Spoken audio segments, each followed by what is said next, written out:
31. Aujourd'hui, je vous retrouve pour, voilà, pour une nouveau débrief que je vous avais dit après celui de France-Écosse. Et bien voilà, celui du Stade Toulousain contre Montpellier. Voilà, c'est dommage que ça soit passé en même temps, dans la même journée. Mais bon, voilà, c'est comme ça. Carton plein ce week-end. Voilà, l'équipe de France qui a enfin gagné sa première victoire. Si vous n'avez pas vu le débrief, voilà, je vous le mettrai en description. Voilà, je l'ai sorti sur ma chaîne. Et là, je vous fais celui du Stade de Montpellier, contre Montpellier. Bon, il n'y a pas beaucoup de choses à dire, je pense, à part une première mi-temps qui a été un peu fébrile, un peu, je pense, un peu ennuyeuse, voilà, où on gagne 7-5, où on prend bien sûr le premier essai, et après on marque avec un essai de Colby, où la seconde mi-temps, par contre, elle a été... voilà, je pense qu'on a su mettre notre jeu en place et qu'ils ont fait très mal à Montpellier. Voilà, la seconde mi-temps, on gagne 20-9. On a réussi à mettre en place notre jeu, et quand on arrive à mettre notre jeu en place, surtout chez nous, et bien voilà, c'est un déroulement de très bonnes choses. Je pense qu'on a encerclé un peu ces gars de Montpellier, ces joueurs, et on a su marquer dans les bonnes occasions. Voilà, toujours le même groupe, toujours la même dynamique, toujours le même plaisir de voir le stade continuer à gagner, de voir encore cette série de victoires qui augmente. Voilà, on conforte notre place de leader, et j'espère qu'on va le garder pendant longtemps. Surtout qu'à domicile, nous on est presque imbattable. Voilà, Montpellier, je pense qu'ils s'attendaient à un match très compliqué. Et je pense qu'ils ont pris comme ça, c'est la première mi-temps. Voilà, le 7-5, c'est pas grand chose. Et seconde mi-temps, je pense qu'ils ont été surpris par notre façon de jouer, et je pense le rythme qu'on a dû mettre, parce qu'on a dû mettre un rythme assez haut, assez fort, qui ont un peu fatigué les joueurs de Montpellier. Et voilà, le résultat au bout est positif, 27-14 à la fin. Donc ensuite, je voulais vous dire que les matchs à venir vont être très rudes. Donc le 3 mars, on se déplace au Stade Français. Donc là, je pense que ça va être un match sous contrôle.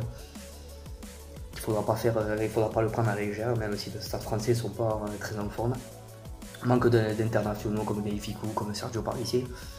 Je pense que là, il faut falloir que ça soit de la maîtrise. Après, on reçoit le Loup, donc le Loup qui est 3e du classement, hein, on va se le dire, qui est une très bonne équipe, qui enchaîne une série de 5 victoires. Donc ce match aussi, même s'il est à la maison, ils vont arriver comme des guerriers, ils vont arriver avec la victoire au bout. Donc là, je pense qu'il faudra être solide. Après, on se déplace à La Rochelle aussi. Alors, à La Rochelle, c'est comme le Loup, hein, voilà, ils vont être fin de victoire, des guerriers sur le terrain. Et enfin, le 31 mars, voilà, on a encore le temps de le préparer, ce match. Voilà, c'est le quart de finale de l'Europe, c'est le match que tous les supporters toulousains, je pense, attendent.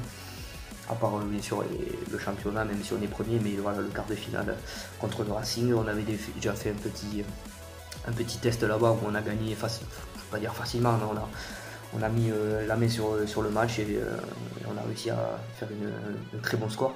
Sauf que là, voilà, on va avoir le retour des internationaux, donc voilà, je pense que ça va nous apporter que du bonus, que du plaisir en plus.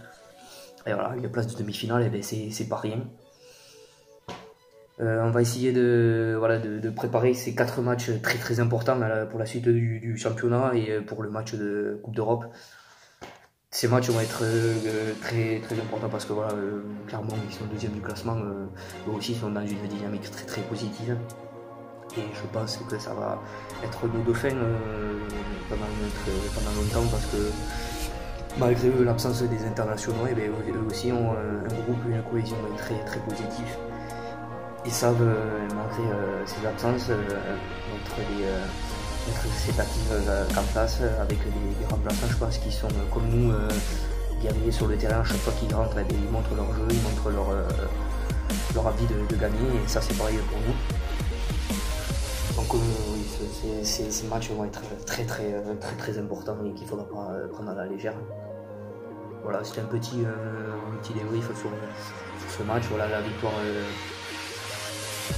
victoire était très importante, sachant que Clermont joue ce soir contre le Loup, voilà, qui joue à Lyon. Donc là, si le Loup, j'espère que le Loup peut sortir un très bon match, et que même si les Clermontois vont être très revanchard, très guerrier sur le terrain. Ça promet d'un très bon match. En espérant que le Loup, voilà, chez eux en plus, on sait que avec leur public, ils peuvent faire de très bonnes choses et très renverser pendant le match. Donc, moi j'espère une victoire du Loup qui nous ferait un peu respirer. Voilà, 62 points, nous on a, ils ont 56 points, donc là ils reviennent encore à 2 points. Et j'espère que le Loup gagnera ce soir pour nous libérer et nous mettre en confiance un peu plus dans ce classement et à la fin de cette émission. Voilà, c'était un petit débrief. N'hésitez pas à aller voir le débrief de France-Écosse. Il est disponible sur ma chaîne YouTube. Allez, c'était ça.